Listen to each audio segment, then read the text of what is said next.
et keegi tuleb võimule, ütleb, et maksud ei tõuse ja siis tuleb välja, et ta valetab nii räigelt suud ja silmad täis, ehk ta on siis valega võimule saanud ja meil siin mõned inimesed on isegi, võiks nimetada seda kelmuseks, eks ole, nii.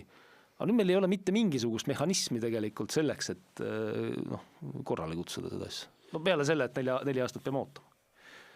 Nii ongi. Ega siin ei ole. On see hea või on see halb või peaks teistmoodi? See on reaalsus, et see on poliitiline reaalsus, eks ole, ja nii ongi. Selles mõttes Eesti riigi nagu seis ei ole nagu roosiline, aga õnneks meil on ikkagi nagu nii-öelda inimesed, eks ole, kes on suhteliselt haritud, on ju. Ja ma arvan, et nagu nii-öelda